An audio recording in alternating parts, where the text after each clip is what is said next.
සුබ දවසක් කියලා ප්‍රාර්ථනා කරනවා හැම දිනෙකටම. කෙනෙක්ට තමන්ගේ ජීවිතය තුළ තනි වෙලා කියලා හිතෙන වෙලාවක, කෙනෙක්ට තමන්ගේ ජීවිතේ හැමදේම එපා වෙලා කියලා හිතෙන වෙලාවක ඔයාටත් ඇහිලා ඇති කියනවා මට නම් දැන් ડિප්‍රෙෂන් වගේ කියලා. ඉතින් මොකද්ද මේ ડિප්‍රෙෂන් කියන්නේ? ડિප්‍රෙෂන් ඇතිවීමට බලපාන හේතු මොනවද? ડિප්‍රෙෂන් වලින් කෙනෙක් මිදෙන්නේ කොහොමද? ඒ වගේම කෙනෙක්ව අපි මුදව ගන්නෙ කොහොමද?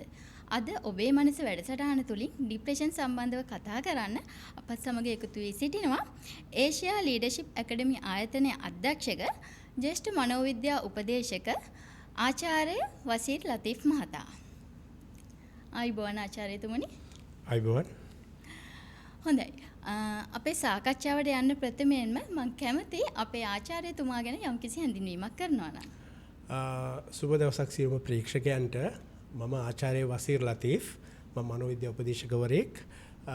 මගේ වෘත්තීය ජීවිතය ආරම්භ කරනකොට මනෝවිද්‍යා ශ්‍රේෂ්ඨයට සම්බන්ධ වීමට පෙර මම භාෂා පුහුණුකරුවෙකු හැටියට මගේ දිවිය ආරම්භ කරා. ඒක මට පුංචි කාලේ ඉඳන් ලොකු ආශාවක් තිබුණා ලියනාඩෝ ඩා වින්චි කියන චරිතයට. මොකද විවිධ දේවල් අධ්‍යයනය කරමින්, විවිධ දේවල් පිළිබඳව පරීක්ෂණ කරමින් ලියනාඩෝ ඩා වින්චි ලොකු ගමනක් ආවා. ඉතින් මම තීරණය කරා මනෝවිද්‍යා විෂය අධ්‍යයනය කරන්න. ඉතින් මනෝවිද්‍යා විෂයේ උසස් අධ්‍යාපනය හදාරලා ඒ පිළිබඳව එක්සත් රාජධානියේ ඇවිල්ලා මනෝවිද්‍යා ඩිග්‍රී එක සම්පූර්ණ කරා. ඒකම NLP කියලා තව දෙයක් තියෙනවා මනෝවිද්‍යාවට සම්බන්ධයි. වාක් නියුරෝන ක්‍රමවේදය. ඒ පිළිබඳව මම ඉස්සරහට විස්තර කරන්න. ඒක මම ඇමරිකා එක්සත් ජනපදයට අවශ්‍ය කරන ඒ පාඨමාලාව හදාරලා ඒක සම්පූර්ණ කරා. ඒකම මම දැක්ක දෙයක් තමයි අද සමාජයේ මට ලොකු වාසියක් වුණා. මට භාෂා කීපයක් පිළිබඳව අසල දැනුමක් තිබීම. මම මුස්ලිම් මැලේ ජාතිකයෙක්.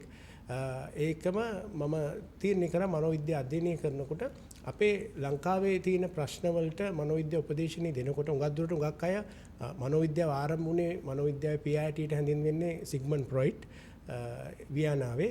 ඉතින් සමහර දුරට සමහර ප්‍රශ්න වලට අපි ගැටලු වලට සම්බන්ධ වෙනකොට අපිට අවශ්‍ය වෙනවා ඒ පුද්ගලයා අදහන ආගම, ඒ පුද්ගලයාගේ තියෙන විශ්වාසයන් මනෝවිද්‍යා උපදේශනයේ සෑහෙන බලපානවා. ඉතින් ආගම් වල, විශ්වාස වල, මතවල ඉන්න අයව අපි වෙනස් කරනකොට උඟක් දුරට අවශ්‍ය වෙනවා අපිට ඒ ආගම් පිළිබඳව, ඒ මත පිළිබඳව අධ්‍යයනයක් කරන්න. ඒකට තමයි හරි පහසුවෙන් අපිට ඒ අයට සම්බන්ධ වෙන්න පුළුවන්. ඉතින් මම මේ දේ සාර්ථකව කරලා අද ශ්‍රී ලංකාවේ ඉන්න මනෝවිද්‍යා උපදේශකවරුන්ගෙන් top 10 ඇතුළට ඔයාට ඒක පරීක්ෂා කරන්න පුළුවන් Google search වල මගේ නමත් සඳහන් වෙලා තියෙනවා. ඉතින් මම මේ ගමන යද්දී මම දකින දෙයක් තමයි අපේ සමාජයේ ඉන්න උගක් කට්ටියට ඇවිල්ලා ඇත්තට කියනවා නම් අපි ડિප්‍රෙෂන් ගැන ගත්තොත්, ડિප්‍රෙෂන් එකක් ගැන ගත්තොත් සෑහෙන හරි අවබෝධයක් නෑ. සමහරක ડિප්‍රෙෂන් එකයි ස්ට්‍රෙස් එකයි අතර දෝලණය වෙනවා. ස්ට්‍රෙස් කියන්නේ මොකද්ද, ડિප්‍රෙෂන් කියන්නේ මොකද්ද කියන දේ තමයි ගැටලුව. ඉතින් ස්ට්‍රෙස් වල දිගුවක් තමයි ડિප්‍රෙෂන් වලටපත් වෙන්නේ. ඉතින් ඒ නිසා ડિප්‍රෙෂන් කියලා ඇත්තට ගත්තොත් සරලව කියනවා නම් අපි ඒකට කියන්නේ විෂාදයට ගොදුරු වෙනවා. මානසික ආතතියේ දීර්ඝව තියෙනකොට ඒ දේ ડિප්‍රෙෂන් එකක් ඇටටපත් වෙනවා ප්‍රතිකාර ලැබුණේ නැත්තම්. මනෝවිද්‍යා උපදේශනය ඉතාමත්ම අවශ්‍යයි. සමහර ડિප්‍රෙෂන්ස් වලට ඖෂධීය ප්‍රතිකාර අවශ්‍ය වෙනවා. මනෝ චිකිත්සකවරයෙක්ගේ. පුංචි බාධා කිරීමක් කරනවා ආචාර්යතුමනි. මේක මට තියෙන ගැටලුවක්. මට කාලයක් තිස්සේම තිබ්බ ගැටලුවක්. එතකොට දැන් ડિප්‍රෙෂන් අපි හඳුන්වනවා යම්කිසි මානසික සංකුලතාවයක් කියලා. එතකොට මානසික සංකුලතාවයක් වම අපිට කෙලින්ම හිතෙන්න පුළුවන් මේ කෙනාට පිස්සුද කියලා. කෙනෙක් අපිට තමන්ට ડિප්‍රෙෂන් කියලා කියනකොට අපිට හිතන්න පුළුවන් මෙයාට නම් පිස්සුද කොහෙද? මෙයාට බෙහෙත් අරන් දෙන්න ඕනේ. මෙයාව ගිහලා කොහෙද පිස්සන් කොටුවක දාන්න ඕනේ. ඒ වගේ දෙයක් හිතෙන්න පුළුවන් කෙනෙක්ට. ඇත්තටම කාලයක් යනකම් මාත් හිතන් හිටියේ එහෙම තමයි.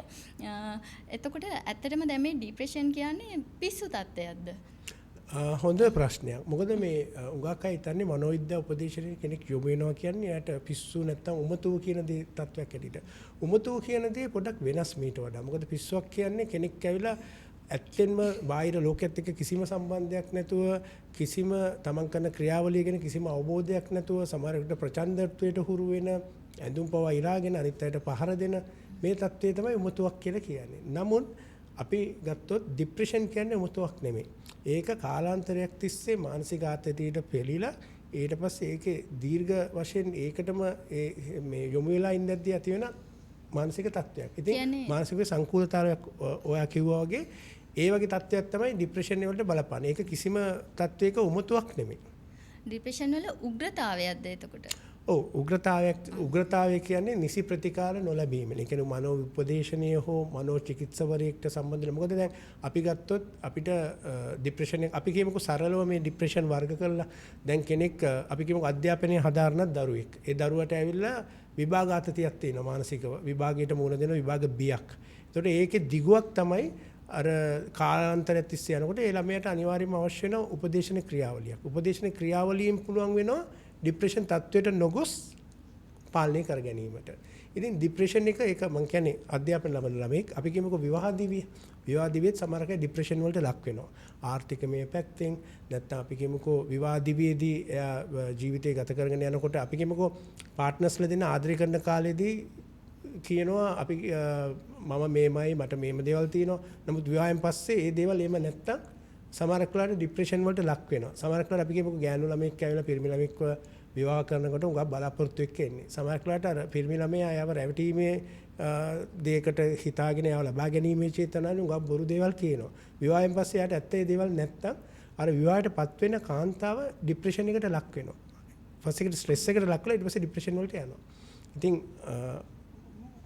මොකද මේ රැවටීම් වලට ලක්වීම එතකොට කාලාන්තරයක් තිස්සේ තියෙන ඉලක්ක වලට නොයාම සමාජයේ පිළිගැනීම අඩුවීම Taman බලාපොරොත්තු වෙච්ච සීන සැබෑ නොවීම හේතුවෙන් කෙනෙක් ડિප්‍රෙෂන් තත්ත්වයට පත් වෙන්න පුළුවන්. එතකොට ආචාර්යතුමනි ડિප්‍රෙෂන් තත්ත්වයකට කෙනෙක් පත් වෙනවා කියන්නේ ඒ අවස්ථාවේ ඒ කෙනා ඉන්න මානසික තත්ත්වය අනුවද? ඔව්. ඒ කෙනා ඉන්න මානසික තත්ත්වය අනුව හැබැයි තව දෙයක් තියෙනවා මේම. මනස පුහුණු නොකිරීමත් එක දෙයක්. දැන් අපි කියමුකෝ සමහරක චූටි දේවල් වලට පලාව කලබල වෙනවා. චූටි දේවල් වලට වඩා අවුල් වෙනවා. ඉතින් ඒක වෙලා තින්නේ එයා මනස හික්මීම. ඒ වගේම අපි දන්නවා කෙනෙක් තුළ ආධ්‍යාත්මික කරුණු සමහරක් දේවල් ආධ්‍යාත්මික දේවල් වල අඩුපාඩු තියෙනකොට පුංචි දෙයකටත් කලබල වෙනවා. ඉතින් ඒක උගාක් දුරට බලපානවා කෙනෙක් ડિප්‍රෙස් වලට ලක්වීම. ඔබ කිව්වා වගේ ඒ තියෙන තත්වයේ ඇවිල්ලා මේජර් ඉෂුව එකක් වෙන ડિප්‍රෙෂන් වෙන්න. අපි කියමු කෙනෙක් බලාපොරොත්තු තියාගෙන විවාහ වෙනවා. නමුත් විවාහ වෙච්ච පස්සේ එයා බලාපොරොත්තු වෙන දේ සිද්ධ වෙන්නේ නැහැ.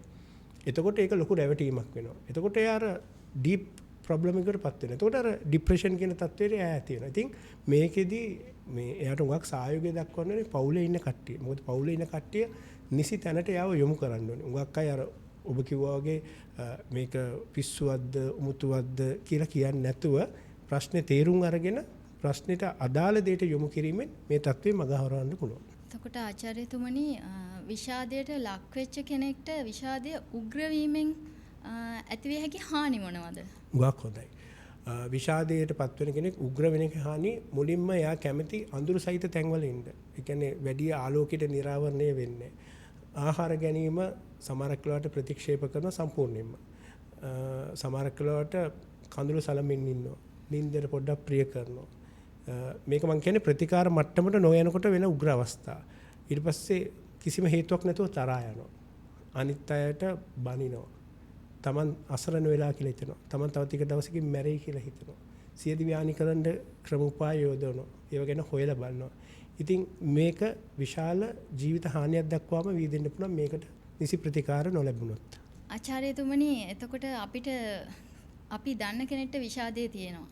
එතකොට අපිට මොකද්ද ඒ කෙනාට දෙන්න පුළුවන් උපදෙස් විෂාදයෙන් තොරව ඒ කෙනාට ඒ කෙනාගේ ජීවිතේ සතුටින් සැහැල්ලුවෙන් ගත කරන්න? මුලින්ම අපි කරන්න ඕනේ විෂාදයට ලක්වීමට බලපාන හේතුව. එයාට තියෙන ප්‍රශ්නේ මොකද්ද? එයාට ප්‍රශ්නය සමහරක්ලාට එයා අපිත් එක්ක ප්‍රශ්නේ සාකච්ඡා කරන්න කැමති නැහැ.